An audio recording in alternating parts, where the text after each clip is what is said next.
Right into this explainer, guys, because today we're uncovering the three major culprits that are absolutely killing your potential on the tennis court.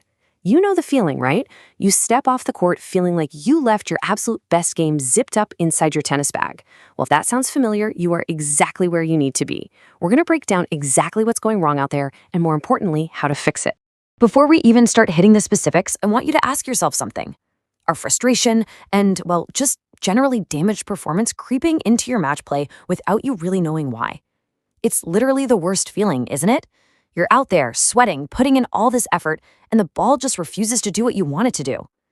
A lot of the time, the things ruining our game aren't these huge, obvious blunders. Instead, they're sneaky, foundational errors that disguise themselves as simply having a bad day. So here is our game plan for this explainer. We're going to define these performance killers and then break down the big three. Mistake 1, poor footwork. Mistake 2, late preparation. And mistake 3, overhitting. And finally, we'll wrap it all up with some court confidence corrections. All right, section 1, the tennis performance killers.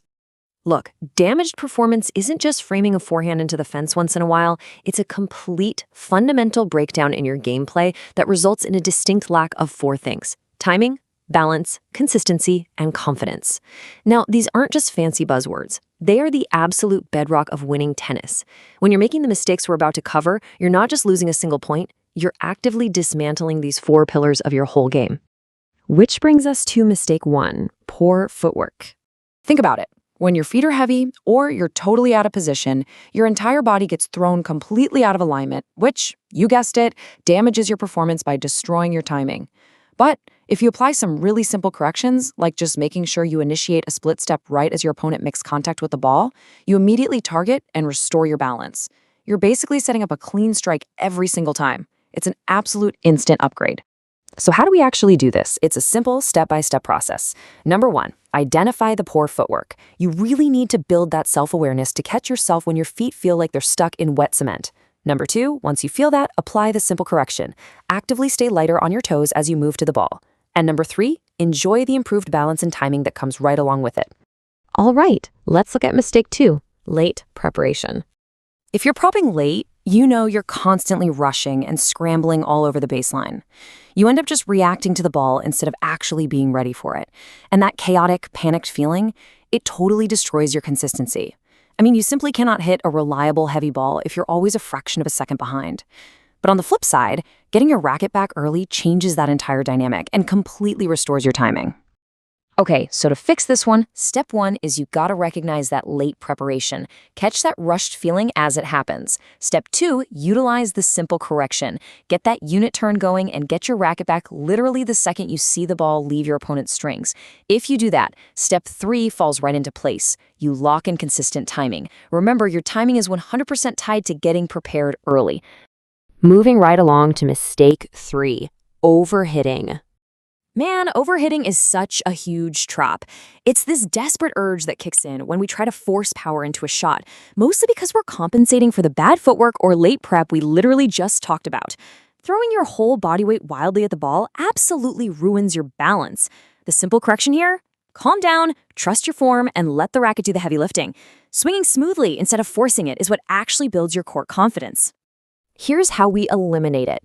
Step 1, catch the overhitting habit in real time. The moment you feel that urge to just smash the absolute cover off the ball, stop. Step 2, make the simple correction. Dial the power back a notch and focus on brushing up the back of the ball instead of just swinging wildly through it. Do that and step 3 happens naturally. You keep the ball in play and restore your consistency. You're putting all that pressure right back on the player across the net. Let's bring it all together in section 5, corrections for court confidence. Now, as you can see, these aren't just random isolated tips. This is an entire interconnected system for repairing your game. Look at how every single mistake maps directly to a specific correction outcome. If you fix the poor footwork, boom, you get better balance. If you stop the late preparation, you improve your timing. And if you kick the habit of overhitting, you immediately restore your consistency. It's an awesome ripple effect.